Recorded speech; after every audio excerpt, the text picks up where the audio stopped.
సంబంధించి విద్యా దీవెన ఇవ్వడం లేదు, ఎందుకు ఇవ్వలేదు అని, వసతి దీవెన ఎందుకు ఇవ్వడం లేదు అని చెప్పి తల్లులు అడుగుతా ఉన్నారు, మత్స్యకారులు అడుగుతా ఉన్నారు. మత్స్యకార భరోసా ఏమిటి అని చెప్పి ఇవన్నిటి నుంచి కూడా చంద్రబాబు నాయుడు ప్రజలను దారి తప్పించేందుకు, ప్రజలెవరూ కూడా ప్రశ్నించే పరిస్థితి రాకూడదు అనే ఉద్దేశంతో ప్రజల్లో భయాందోళన క్రియేట్ చేసే కార్యక్రమంలో భాగంగా ఈ మాదిరిగా దాడులు చేస్తూ, ఈ మాదిరిగా అన్యాయాలు చేస్తూ, ఈ మాదిరిగా తాను దిగజారిన రాజకీయాలు చేస్తూ ఉన్నాడు. ఇది నేను ఒకటే హెచ్చరిస్తా ఉన్నా, ఖచ్చితంగా వీటి మీద ప్రొటెస్ట్ జరుగుతుంది. అసెంబ్లీ రోజున, గవర్నర్ ప్రసంగం రోజున ఉభయ సభలను ఉద్దేశించి గవర్నర్ మాట్లాడే ప్రసంగంలో గవర్నర్ను ఖచ్చితంగా నిలదీస్తూ, గవర్నర్ ప్రసంగాన్ని అడ్డుతగులుతూ గవర్నర్ను ఖచ్చితంగా నిలదీస్తూ వైఎస్ఆర్సీపీ గలం విప్పుతుంది. దాని తర్వాత ఖచ్చితంగా మళ్ళీ మంగళవారము వైఎస్ఆర్సీపీకి సంబంధించిన ఎమ్మెల్సీలు, ఎమ్మెల్యేలు, ఎంపీలు, రాజ్యసభ సభ్యులు, లోక్సభ సభ్యులు అందరూ కూడా ఢిల్లీకి వెళ్తారు. వెళ్ళి బుధవారము ఢిల్లీలో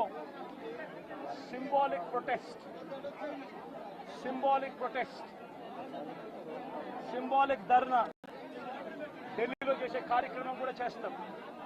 రాష్ట్రంలో జరుగుతూ ఉన్న దాడులు, రాష్ట్రంలో ఉన్న లా అండ్ ఆర్డర్ పరిస్థితులను దేశమంతా కూడా చూసేట్టుగా, దేశమంతా కూడా దీన్ని గమనించి, దేశమంతా కూడా దీన్ని ప్రొటెస్ట్ను వాళ్ళు కూడా ప్రొటెస్ట్ చేసే విధంగా దీన్ని హైలైట్ చేసే కార్యక్రమం చేస్తాం. ప్రధానమంత్రి గారి అపాయింట్మెంట్ ఇప్పటికే అడగడం జరిగింది. అమిత్ షా గారిని ప్రెసిడెంట్ అపాయింట్మెంట్ కూడా అడగడం కూడా జరుగుతుంది. వీళ్ళందరూ కూడా అపాయింట్మెంట్ ఇస్తే వీళ్ళందరినీ కూడా కలిసి వీళ్ళందరికీ కూడా చెప్పే కార్యక్రమం కూడా చేస్తాం. సరే, ఈ ఇష్యూలో మీ చెప్పేటప్పుడు నువ్వు ఫ్లో పోతుంది కదా. నువ్వు ఎంత ఆంధ్రజ్యోతి విలేకరు అయితే మాత్రం మధ్యలో వచ్చి చెప్పడం ధర్మం కాదు కదా. ఏం చెప్తాను,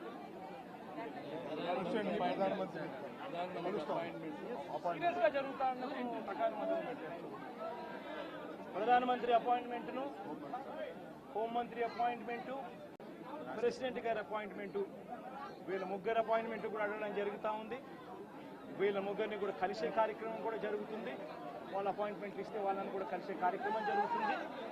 జరిగి వీళ్ళందరినీ కూడా రాష్ట్రంలో జరుగుతూ ఉన్న దిగజారిన పరిస్థితులను ఎక్స్ప్లెయిన్ చేసి, రాష్ట్రంలో ప్రెసిడెంట్ రూల్ పెట్టాల్సిన అవసరం ఎంత ఉంది అని చెప్పి కూడా గట్టిగా వాళ్ళ దృష్టికి తీసుకొని పోవడం కూడా జరుగుతుంది. నిజమైన అడుగుతున్నాను. ప్రధానమైన డిమాండ్ ఈ ఇన్సిడెంట్లో అన్నా, ఇన్సిడెంట్లో ప్రధానమైన డిమాండ్, ఈ ఇన్సిడెంట్లో ప్రధానమైన డిమాండ్ ఒకటేనా, ఆ కుటుంబం ఏం పాపం చేసిందని చెప్పి ఆ కుటుంబంలో ఒక మనిషిని చంపారు. చంపడమే కాకుండా ఆ కుటుంబాన్ని అప్రతిష్ట పాలు చేస్తూ, ఆ పిల్లాడి మీద ఎలాంటి చెప్పుకోదగ్గ హత్యలు చేసిన కేసులో, లేకపోతే ఒక ఫ్యాక్షన్ కేసులో, లేకపోతే తన ఒక ఫ్యాక్షన్ లీడర్ కిందనో, ఒక హత్యలు చేసిన వ్యక్తి కిందనో తనను ఒక ప్రొజెక్ట్ చేసి పోలీసులు ఏ రకంగా ఆ వ్యక్తి, ఆ పిల్లాడి వ్యక్తి ఆ జీవితము, ఆ కుటుంబం జీవితంతో చెలగాటలాడుతూ ఏ రకంగా వ్యక్తిత్వ హరణ చేస్తూ ఉన్నారో ధర్మమేనా? రేపు మీకైనా కానీ ఎవరైనా కూడా ఇదే మాదిరిగా చేసి మీరు హత్య కాబట్టి సింపతైజ్ చేయాల్సింది పోయి సింపతైజ్ చేయకపోగా మీరు హత్య రాజకీయాలు చేసే వాళ్ళు అన్నట్టుగా, మీరు ఫ్యాక్షన్ రాజకీయాల్లో ఉన్నట్టుగా, మీరు ఇంతకు ముందు ఏదో చేశారని చెప్పి తప్పుడు ప్రచారం చేసి ఆ తప్పుడు ప్రచారంలో భాగంగా మిమ్మల్ని చంపారని చెప్పి మీ మీద చేస్తే మీకు నచ్చుతుందా? కనీసం పోలీసులు అనే వాళ్ళు ప్రేక్షక పాత్ర వీడి చంద్రబాబు నాయుడు అనే వ్యక్తి క్షమాపణ చెప్పాలి. మోస్ట్ ఇంపార్టెంట్ థింగ్, రాష్ట్రంలో జరుగుతూ ఉన్న దాడులను తాను ఖండించి క్షమాపణ చెప్పి ఇక మీదట ఇలాంటి పరిస్థితులు ఉండవు అని చెప్పి ప్రజలకు భరోసా ఇవ్వాలి.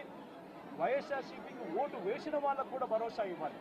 ఎందుకనంటే ఈరోజు ముఖ్యమంత్రిగా తాను ఉన్నాడు అని అంటే కేవలం వైఎస్ఆర్సీపీ నుంచి కూడా ఒక 10% ఓట్లు అటువైపున తన మోసానికి అటువైపున నమ్మి అటువైపున పోయిన ఓట్లే కదా.